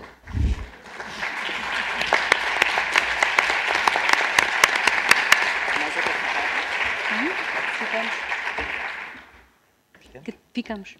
As perguntas também podem ser dirigidas aos olhares externos. Catarina, sim. A questão do tempo, sim, o tempo, sobretudo o tempo da política, é sempre um tempo curto e, na verdade, ao nível local, se calhar há esse privilégio de poder haver um tempo mais longo do que na política ao nível nacional. Por exemplo, eu tive 12 anos na Câmara Municipal de Lisboa, acho que nenhum governo aguenta 12 anos. Mas mais uma razão para a importância destes documentos técnicos, e esse é o déficit, se calhar, da qualificação da nossa própria administração pública, ou quando nós falamos de políticas públicas, porque políticas públicas não são só os titulares eleitos, políticas públicas é todo o sistema da administração pública, e o facto de existirem ou não este tipo de documentações que de alguma forma constituem uma base partilhada de maneira de olhar para os problemas e de nele intervir e de intervir na sociedade, é de facto é muito importante para permitir que depois as ações e os efeitos, enfim, que possam ter uma continuidade e um impacto que normalmente quando as ideias não estão estruturadas chegam e acabam por estar dependente da vontade do titular, que não é alicerçada, na verdade, em informação técnica, que é de facto fundamental também para qualificar as políticas públicas. Portanto, acho que esse é também o grande mérito da existência de documentos deste tipo, grande mérito e necessidade. Obrigada. Eu ia precisamente agora dizer, Clara e Amélia e Flora e Zé, o que é que vocês acharam exatamente sobre estes olhares? Antes de subirmos aqui ao resto da sala. Então, em modo muito breve, para dar espaço às pessoas para intervirem, queria agradecer imenso aos três esta conversa, os vossos comentários francos e certeiros, em muitos casos já debatidos pela equipa, e gostava de acrescentar aqui dois aspectos. É claro que na minha intervenção houve imensa coisa que ficou por dizer e talvez assim dois aspectos que ajudem a completar o que até aqui foi dito. O primeiro é que este compromisso que nós propomos será sempre único e singular para cada organização. Isso não foi dito na minha apresentação e pode não ter ficado claro. Ou seja, seguindo a metodologia proposta, cada organização fará o seu caminho, responderá às necessidades detectadas no autodiagnóstico e aos impactos que pretende atingir. Portanto, não há aqui uma receita igual para todos. Não há sequer uma receita. Há propostas e sugestões, um enquadramento e um fio condutor. Portanto, é por isso que nos parece que é um instrumento elástico e flexível que se vai construindo quase como uma construção Lego. Cada uma será diferente da outra. O segundo aspecto, e concordando absolutamente com a questão dos indicadores qualitativos, era frisar o seguinte, que também não ficou suficientemente claro, mas era realmente algo que eu gostava aqui de dizer. Esta medida foi construída a partir do PNA, porque estava no seu plano estratégico, e foi construída a partir de um minúsculo grupo de pessoas da administração pública, no caso vertente, a Amélia e eu própria, que, estando eu cedida pela DGPC e fazendo também outras coisas na DGPC, com o enorme apoio da Flora, que tomou este CISOC como objeto do seu doutoramento, e o incessante apoio dos CNEVs. Mas eu acho que com isto nós também provamos que, a partir da administração pública, também se podem elaborar e concretizar este tipo de instrumentos. Em conversas várias com os que estão aqui nesta mesa, já falámos várias vezes sobre isso e a Catarina há pouco voltou a focar. É muito necessário, na governação da cultura, que haja instrumentos mestre, guiões, em que as pessoas se apoiem na sua atividade cotidiana. E foi isso que nós viemos aqui fazer com estes poucos meios, mas tentar deixar algo que, sobretudo, que venha a ser útil e com essa base que a Maria também referiu, e que os princípios orientadores, eu passei por eles assim a correr, nem sequer os mencionei, mas é claro que tudo isto se inscreve nos princípios da democracia cultural, que o PNA tanto tem pugnado, da participação e por aí fora.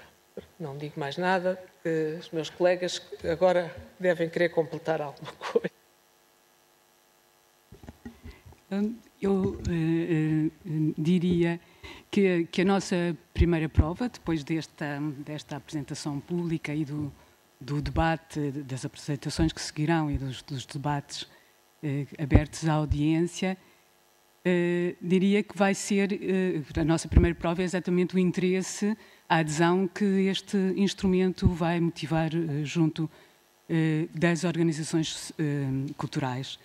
E nós fizemos um caderno, uma publicação, com o objetivo de que se torne fácil, que se torne útil e que se torne fácil a sua utilização. Sem escamotear, obviamente, que estaremos sempre presentes para apoiar, portanto, para desenvolver o apoio técnico que o próprio instrumento já constitui. Também não pensámos isto como, relativamente aos indicadores, criámos estes, a partir de uma grande bateria e depois de termos testado junto de uma série de organizações culturais, mas não quisemos, isto não está fechado, não é? Portanto, inclusivamente começámos a trabalhar em alguns módulos que depois não desenvolvemos por falta de tempo, por falta de bases, mas gostaríamos de ter aberto outros caminhos, mas achamos que já temos aqui um conjunto de indicadores bons para trabalhar. E o que a Clara estava a dizer, de que de facto isto é feito à medida, ou procuramos exatamente que as organizações se apropriem e que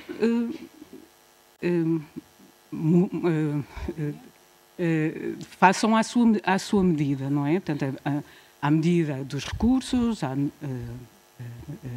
financeiros e humanos, à medida do próprio tempo e do seu próprio compromisso, ao fim e ao cabo.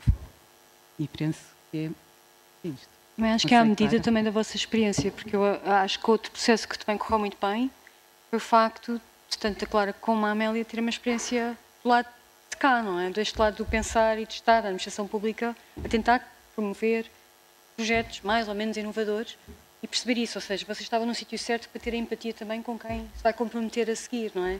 E a Flora também tem uma experiência antes de investigadora nessa área, ainda que noutra realidade, e também os anos todos em que o José que é das pessoas que têm uma visão mais abrangente, até do ponto de vista mais longitudinal, sobre o que se passa na política cultural em Portugal. às vezes a idade é um benefício, não é? Desse ponto de vista. Flora. Bom dia. Acho que eu vou voltar um pouco também na questão dos indicadores qualitativos, que também acho que vai ser um tema, né, que vai ser mencionado muitas vezes. Mas também lembrar que no início, né, realmente todas as nossas bases eram sempre dados quantitativos, indicadores quantitativos. Então, foi algo também um pouco no meio do processo de criação realmente do... Acho que essa é um pouco... Porque os indicadores quantitativos, claro, há vários exemplos, e os qualitativos realmente foi uma criação da nossa equipe. E foi algo muito sofrido também, justamente por essa falta de outros parâmetros. Também no Brasil, tinha trabalhado muito com os indicadores no Instituto Brasileiro de Museus e realmente nunca tínhamos feito indicadores qualitativos. E pensar que, claro, é uma crítica, mas lembrar um pouco que como a Maria Assis falou, que é o primeiro passo, né? Então, esse primeiro passo, ele é básico, ele é por essas informações mais simples que ainda não estão coletadas, né? Isso, pensar que a mudança ela é lenta e ela é incremental, e os indicadores também.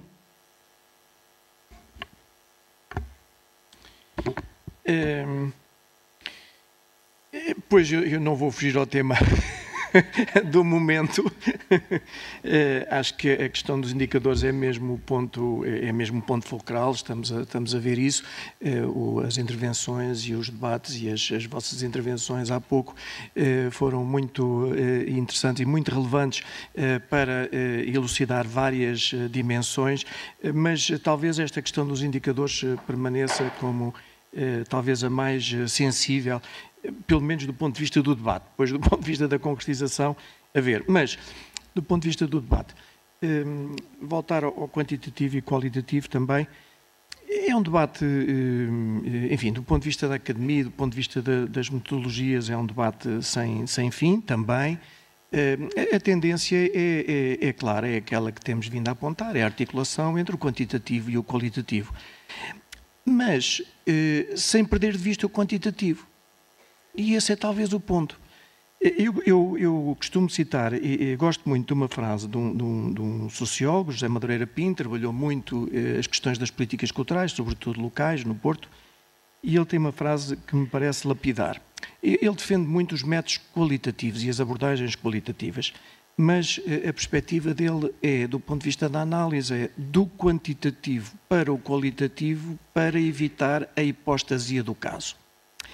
É muito interessante porque o que é a hipostasia do caso é a hipervalorização do caso. E se não temos a quantificação, tendemos a valorizar ou a desvalorizar. E nas organizações culturais, esta desvalorização é talvez mais relevante. Participaram muitas pessoas, mas o que é muitas pessoas? Vamos ver, é a mesma coisa fazer um evento para esta plateia ou fazer um evento para 10 pessoas? Eu nem estou a quantificar os presentes na sala. Mas estão a ver, o impacto do ponto de vista das organizações é muito importante, do ponto de vista da gestão. Um pouco a mesma coisa nesta distinção entre públicos e participantes. Há uma perspectiva inclusiva, e isso tem sido reforçado, e verão em todo o documento, é a perspectiva do PNA, e é muitíssimo importante. Não são tanto os públicos, não são tanto os participantes, não são tanto os visitantes, não são tanto os utilizadores, de acordo com a instituição cultural que está a ser operacionalizada, são as pessoas. É isto que é importante, é a relação com as pessoas. Agora, não é a mesma coisa ter uma relação enquanto públicos, no sentido de visitantes, por exemplo, número redondo, uma organização com 10 mil, e ter, do ponto de vista da participação artística, 100 ou 200 ou 300 pessoas, 10 mil num ano ou 200 pessoas no mesmo ano. Ora bem, o importante aqui não é o número, o importante é o planeamento, é a reflexão, é os objetivos que se querem atingir, são os impactos. Agora, não é a mesma coisa ter 10 mil pessoas a entrar no equipamento ou ter 100 pessoas a participar nas várias atividades. Portanto, estes impactos, estas diferenciações devem estar objetivadas, devem estar refletidas e devem ser valorizadas. E devem ser, digamos, compreendidas, explicadas, traduzidas do ponto de vista qualitativo. Claro, Porque não é a mesma coisa também ter, digamos, dirigirmos ou procurarmos manter os públicos, por exemplo, os maiores de 65 anos, que foi o exemplo talvez mais utilizado.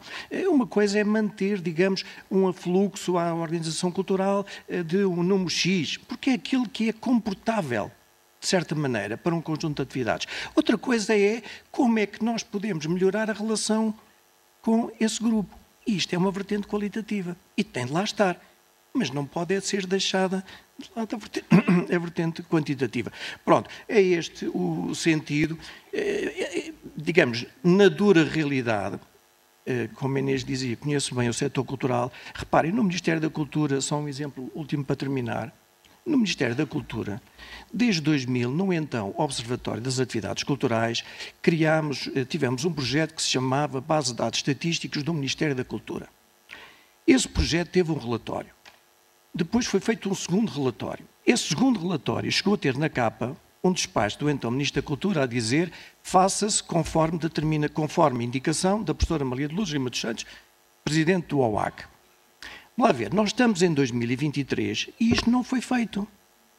E o que se tratava era de formalizar aquilo que é, do ponto de vista quantitativo, de facto, aquilo que é a relação com os visitantes, utilizadores.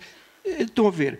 Vamos lá ver, e se não temos estes instrumentos, não conseguimos ter uma noção da realidade que com que nos estamos a confrontar. Como é que ela evolui e que comparações é que podemos estabelecer? E é para terminar a outra dimensão que é muito importante do ponto de vista dos indicadores quantitativos, é que eles permitem a comparação.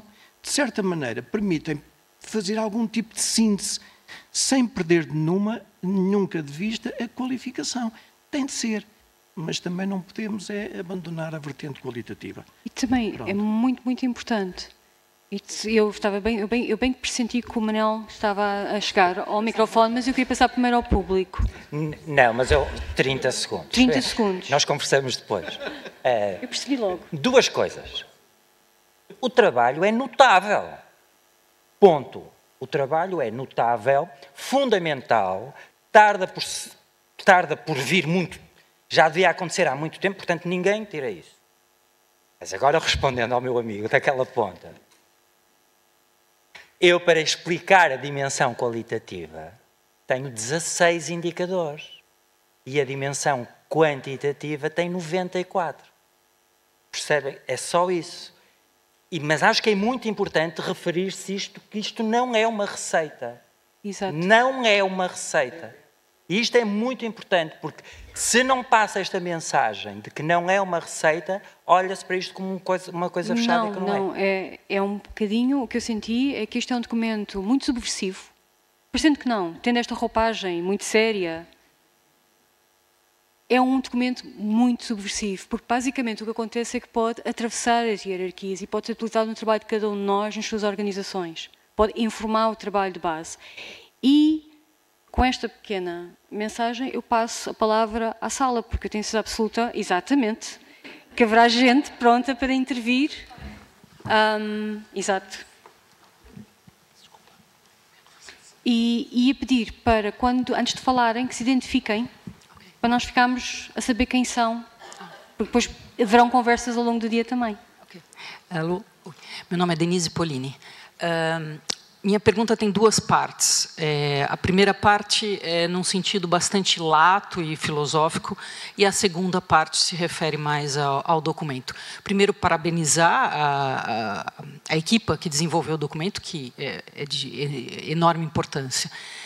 Mas, indo para a primeira parte, num sentido mais lato, muitas vezes eu tenho, na minha trajetória profissional, a impressão de que a área cultural ela é obrigada a se render a uma lógica neoliberal quando ela se dedica demais aos parâmetros quantitativos. E eu gostaria de lançar a pergunta ao Manuel e à Maria de Assis, que comentaram de uma forma brilhante essa questão, porque, e aí, agora, minha segunda parte da pergunta entra propriamente no documento, sinto que é necessário. A área cultural precisa desenvolver vocabulários para dialogar com as políticas públicas, que muitas vezes, nessa lógica neoliberal, exigem o quantitativo como forma de avaliação. E a minha pergunta específica é: em que sentido o documento nos auxilia a desenvolver vocabulários que possam penetrar nessa... Eu não sei se eu estou me fazendo entender, mas que possa penetrar nessa lógica neoliberal que muitas vezes ela é muito impermeável, digamos.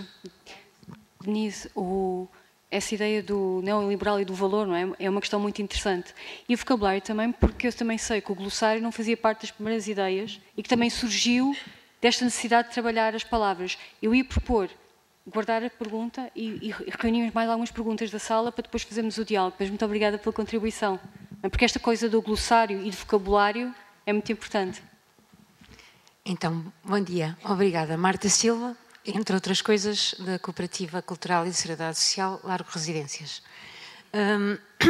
Uma não é bem uma pergunta, é mais um desejo, e outra talvez seja uma pergunta. Obrigada, parabéns pelo trabalho.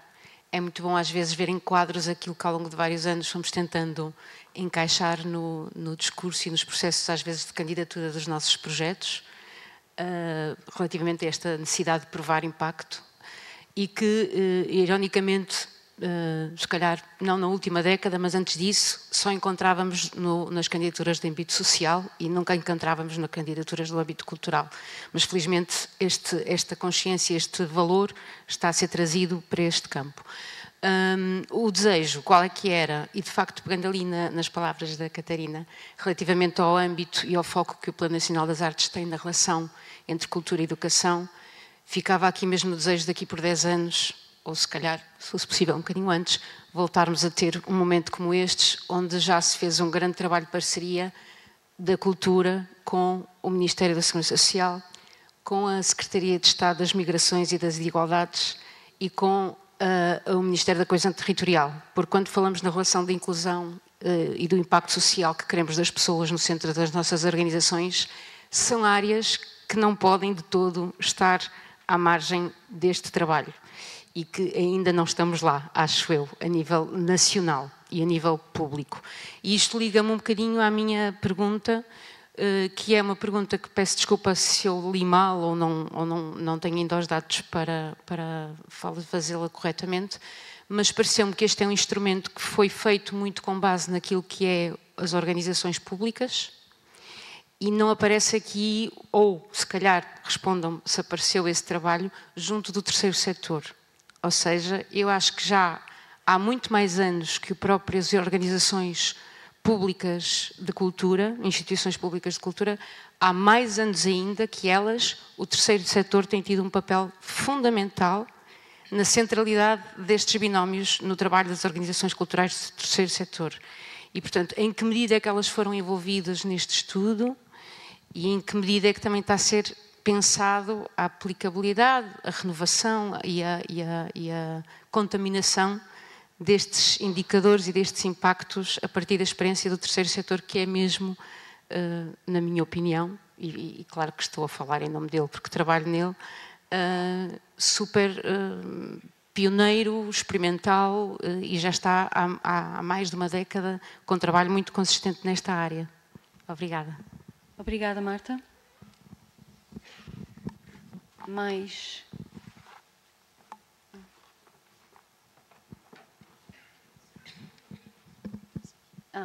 já tenho aqui uma organização. Enquanto o microfone chega, vou só ler aqui uma questão que vem dos nossos colegas que estão a assistir online.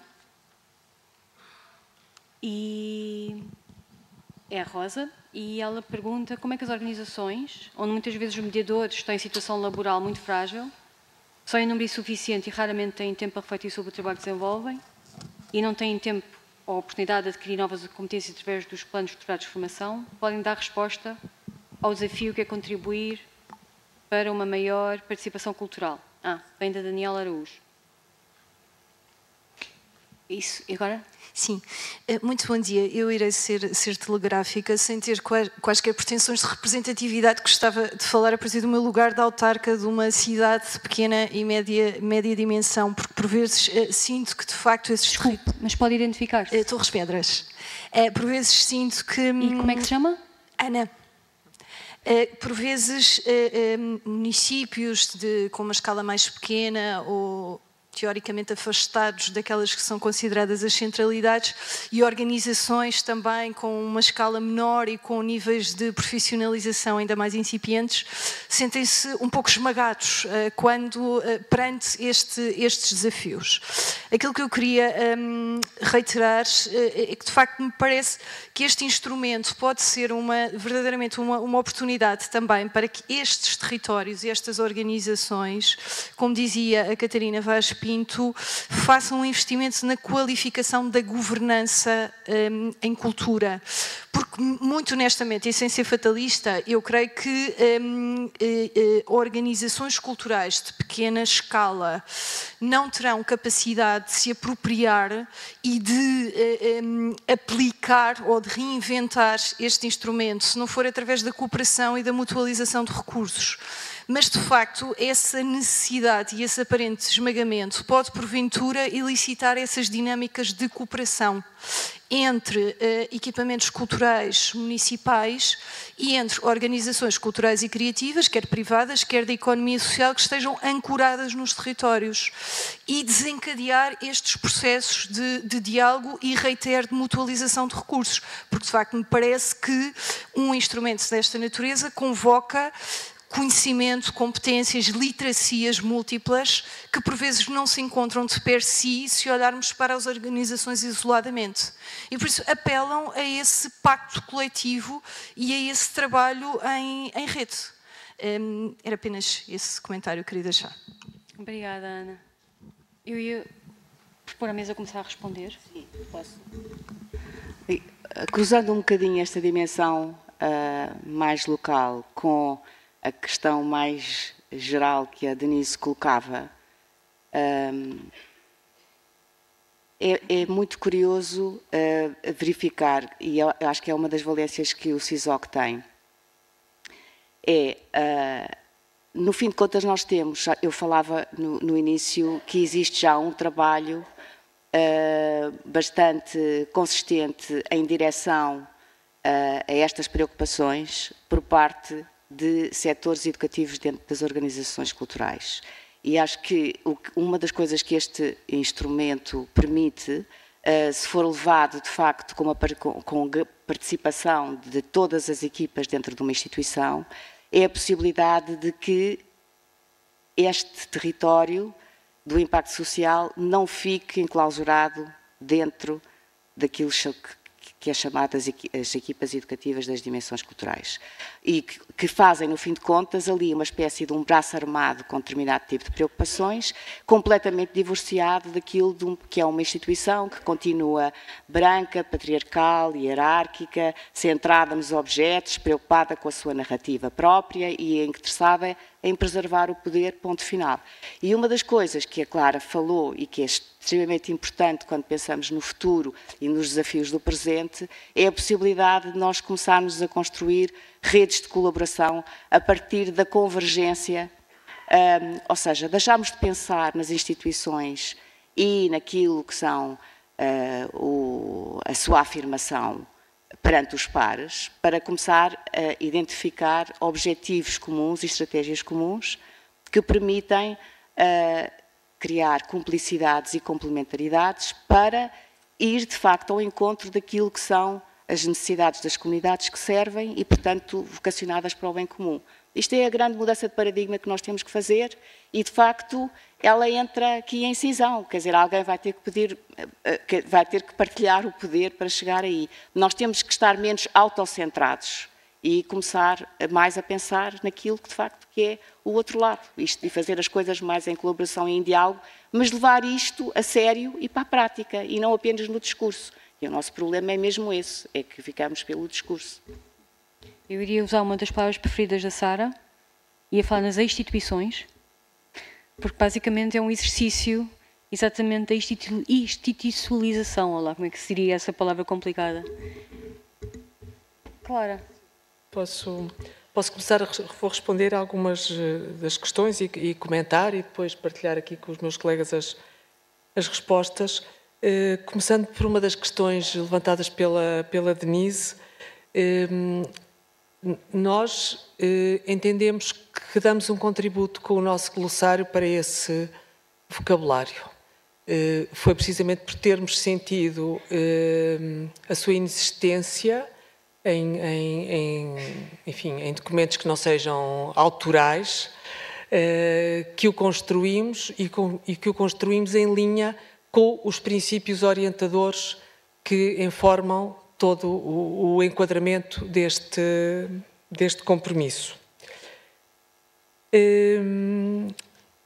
Vou dar aqui um pequeno salto para a pergunta da Rosa e que...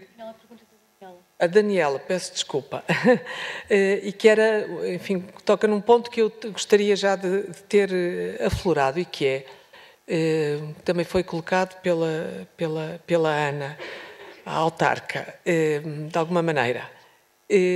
Então, faça isto, como é que vai haver tempo? As organizações estão sempre depauperadas de recursos e de meios, e aqui era colocada o ponto mais específico dos educadores ou dos mediadores. O nosso entendimento e do périplo que fizemos é claro que os momentos iniciais de reflexão, reuniões de brainstorming, de foco, exigem algum tempo, mas esse tempo já costuma ser planeado pelas instituições. Há aqui uma mudança de sistematização, de reorganização. Há um intuito transformacional. Eu também não falei aqui de transformação, mas ele está muito presente. É talvez o lado mais subversivo do CISOC. É um intuito de transformação das organizações. Portanto, não é tanto uma questão do tempo, é de usar melhor esse tempo. Este instrumento vem ajudar a aprofundar e a sistematizar muito aquilo que já é feito. E nós tivemos essa confirmação quando fomos a 34 organizações culturais portuguesas. E aqui volto a responder a Torres Vedras e à sua dimensão. Quando aplicámos os testes dos indicadores, não foi, às vezes, nas maiores em escala e em recursos e em quantidade pessoal, organizações culturais que encontramos, por vezes, um interesse e práticas já no terreno relativas, por exemplo, à questão da diversificação dos públicos e coisas muito concretas a serem feitas em organizações de pequena escala. Portanto, esse parâmetro não é absolutamente determinante. Estivemos muito conscientes disso e, quando chegamos ao fim, parece-nos que realmente cobre realidades muito diversas. Trabalhar em rede vai ser fundamental, portanto, concordo absolutamente, e começar a trabalhar em rede a partir das ações de capacitação. Eu vou pedir aqui alguma ajuda e complemento aos meus colegas, a acabar de responder às questões. Nomeadamente a questão que também a Marta considerou exatamente. A questão do terceiro setor, de facto, houve uma evolução aqui do nosso trabalho. A medida estava inicialmente formulada para as organizações culturais tuteladas pela cultura. E neste processo nós fomos alargando esse universo, mas não desenvolvemos concretamente direcionado para o terceiro setor. E no decurso das conversas que fomos tendo com as várias pessoas e organizações, foi surgindo essa questão. Foram, portanto, os leitores, as leitoras e críticos desta proposta foram colocando essa questão. Eu não queria agora adiantar, nós na constituição do programa desta conferência, nós vamos ter respostas da parte da tarde para essa questão e E, portanto, não quero adiantar-me, mas quero dizer também que nós temos consciência do papel pioneiro das organizações do terceiro setor nas questões dos desenvolvimentos de públicos, da diversidade e da avaliação, e inclusivamente está na nossa bibliografia, mas acho que da parte da tarde vamos ter resposta a essa questão. Obrigada.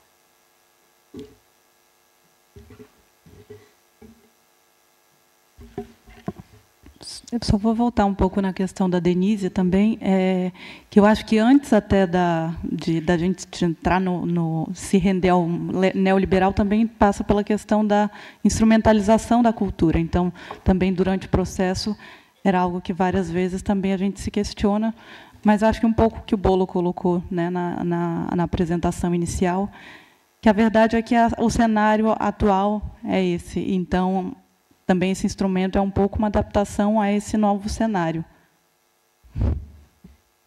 E por acaso isto relaciona com esta, sim, a pergunta da Rosa, que é qual o mecanismo que pode transformar resultados, recomendações de estudos em ações políticas efetivas. E eu volto a frisar que eu também sinto, ao longo deste debate todo, que isso é um papel que estará do vosso lado, do lado de cada um de nós, enquanto dirigente ou enquanto também praticante nas suas organizações culturais. E ao longo da tarde também vamos ter vários exemplos de como é que estão a considerar isto seriamente, ou seja, como é que nós passamos, de facto, deixamos os diagnósticos, num certo sentido, e começamos a passar a ação nesta lógica de compromisso, nesta lógica de que está nas mãos de toda a gente que está nesta sala, estar atento, e estar a ouvir, e estar a trabalhar em rede. E acho que esse é o maior desafio. Eu terminava a dar os parabéns à equipa, eu acho que eles merecem uma grande salva de palmas, a sério.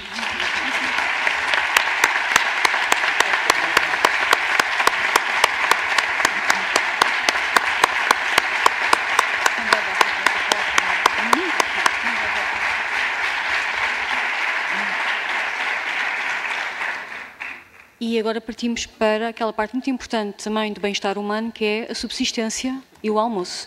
Até já. Obrigada.